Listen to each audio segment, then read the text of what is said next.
Chapter 1. Christmas, 1957. It is night, and the fields near the village are white with snow. The village is quiet, but not everybody is sleeping. Eyes are watching the roads and the fields near the village, because this is Czechoslovakia, and the year is 1957. Across the fields, only half a kilometre away, is the Austrian border. But the people of Czechoslovakia are not free to go to Austria. The border guards watch day and night, and they carry guns. In a house in the village, a man and a woman are talking. The woman holds a 6-month-old baby boy in her arms. She is excited, but she is afraid too. "Tell me again," she says. "Did he get to Austria all right last night?" "Yes, he did," the man says. "Nobody saw him, nobody heard him. But last night was easy, because the sky was dark. Tonight, it's more difficult. Look at that moon." "But it's Christmas night," the woman says, "and the guards are drinking in the guardhouse, yes?" "That's true," says the man. "But sometimes they come out and drive up and down the road for a time. So you must be careful, and you must run fast, very fast." He looks at his watch. "It's time to go." The woman puts on a white coat and a white hat.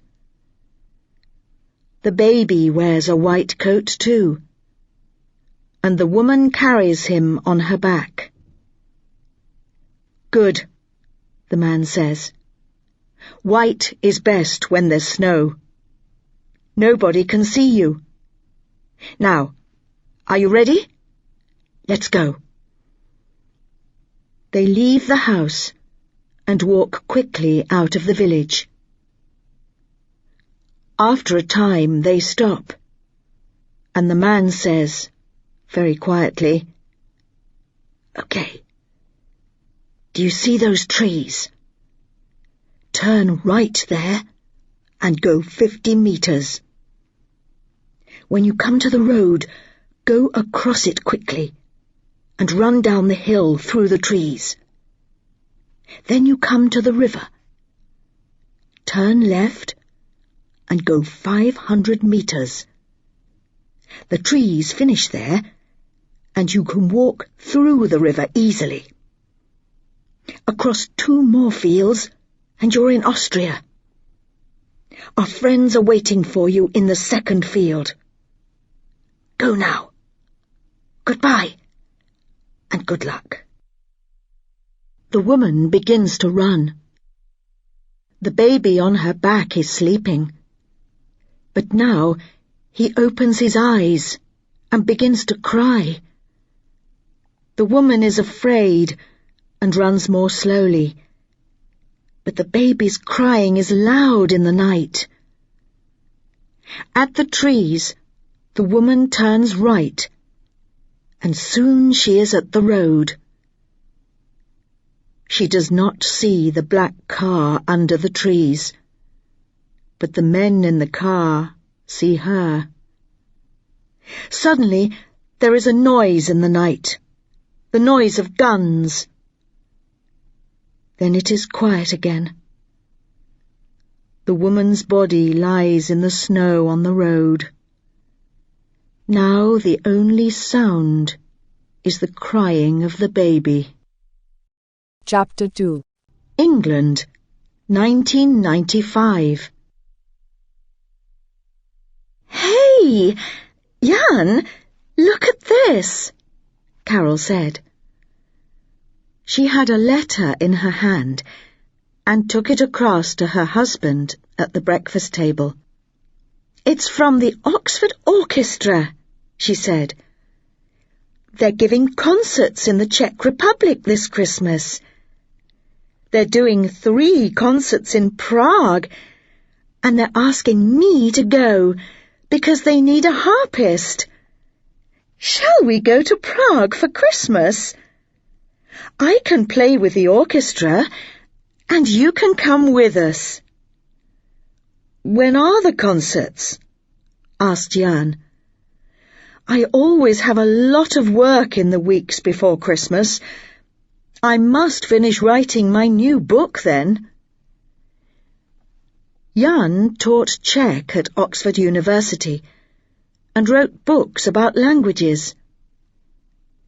He was born in Czechoslovakia, but came to England with his father when he was very young. He met Carol when she was one of his students at university. The first concert is on December the 20th, Carol answered. Are you free then? No, I'm sorry, Carol, Jan said, but I can't come before December the 24th. Well, it doesn't matter. You can come for the second concert. It's on December the 25th. But what about my father? Said Jan. We can't go away and leave him at Christmas time. He loves a family Christmas with us. You know that. Josef Flach was 68 years old, and his eyes were bad. He couldn't see very well, so he lived with Carol and Jan. Josef can come with us, Carol said.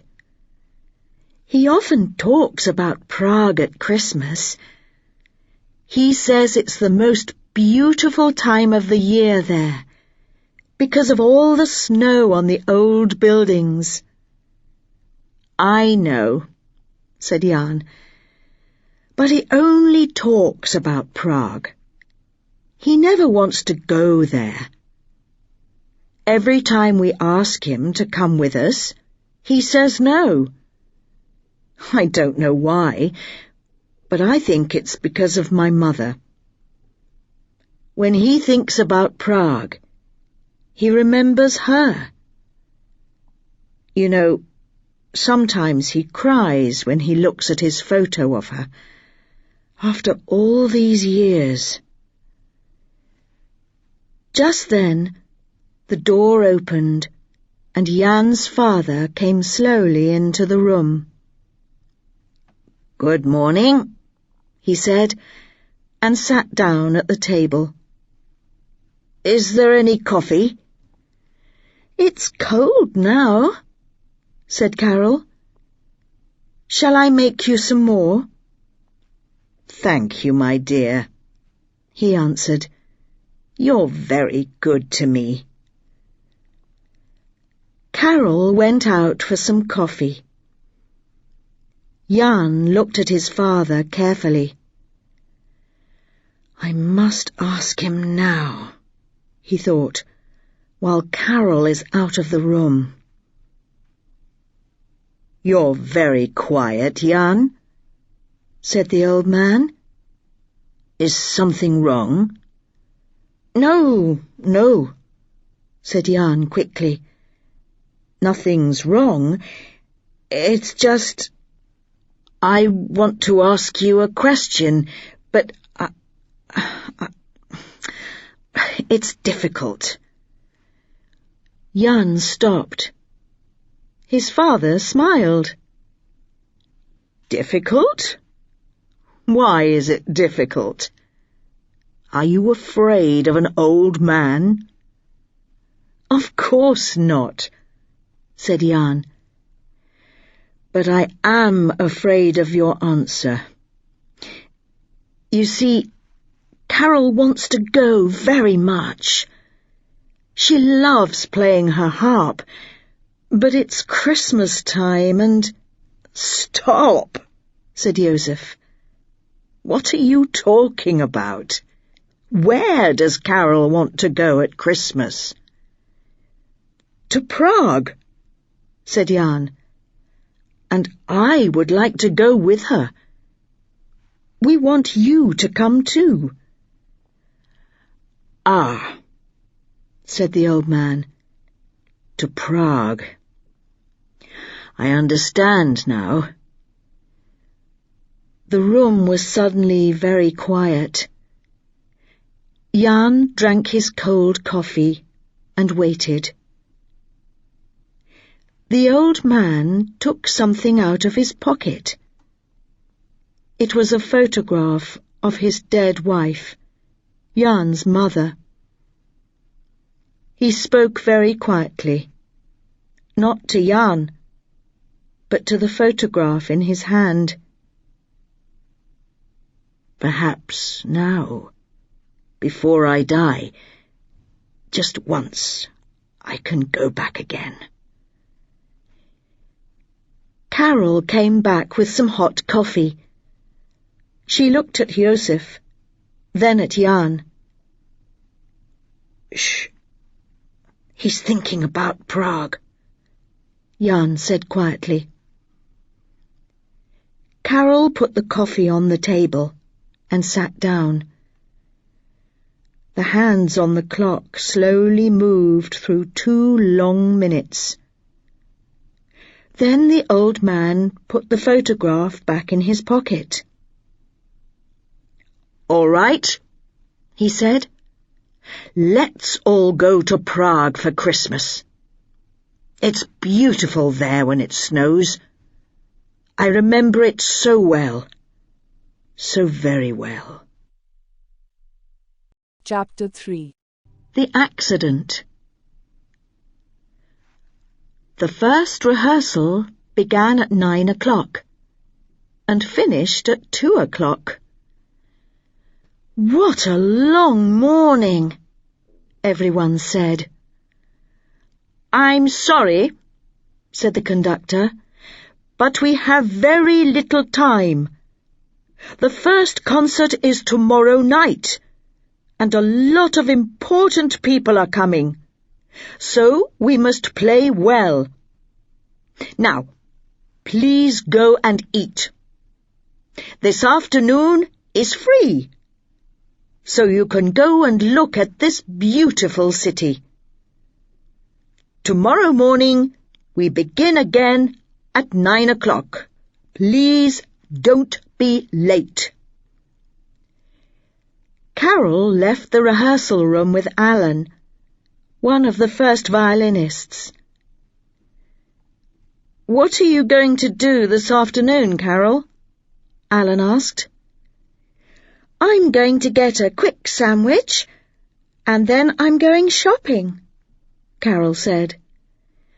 "My husband Jan and his father are arriving on Sunday. Monday is Christmas Day, and I haven't got any presents for them. I must find something this afternoon, our only free afternoon." "See you tomorrow, then," said Alan. "And good luck with the shopping." "Thanks," Carol said. "There are some wonderful shops in the Stare Mesto, the old town, so I'm going down there." Carol went into a lot of shops that afternoon. In the end, she got a book for Jan and a picture for his father. When she left the old town, it was nearly dark. It was very cold, so she walked quickly through the streets back to her hotel. There were Christmas trees in all the shop windows, and the city looked beautiful. There was a lot of noise, too, people, cars, taxis, buses. Everybody's doing their Christmas shopping, Carol thought. Suddenly, she saw a man across the street. It was Jan. Why was he in Prague so soon? Jan! She shouted across the street. But Jan didn't hear her. He walked on. Carol shouted again, very loudly. Jan! Jan! It's me, Carol! A lot of people stopped this time. They all looked at her. The man stopped too. He turned and looked at Carol for a minute, but he didn't smile, and he didn't speak. It was a very long minute for Carol. Her husband's eyes were cold, and Carol began to feel afraid. Then he moved and began to walk away from Carol down a little street. Carol did not understand it, but she knew one thing. She did not want to lose him. Perhaps he didn't see me very well. It's so dark now. He's going. Where is he going?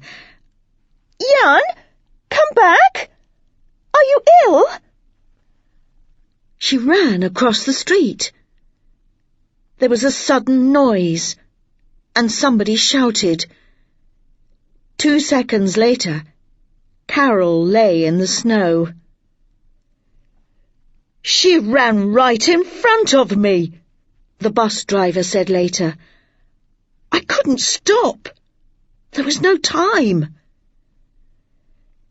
Carol's face was white, and her eyes were closed.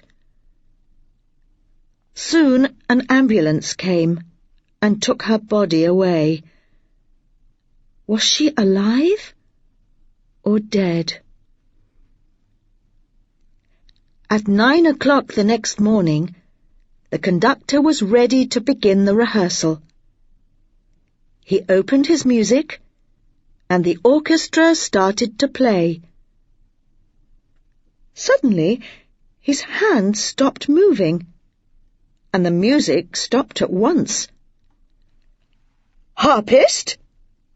the conductor shouted angrily. "What's the matter with you? Are you sleeping? You begin to play here." "Excuse me, Mr. Rinaldi," said someone at the back of the room. "The harpist is not here." Everyone turned and looked at the harp at the back of the orchestra. It was true. There was nobody in the harpist's chair. "Well, where is she?" asked the conductor. There was no answer. "We can't wait for her," he said.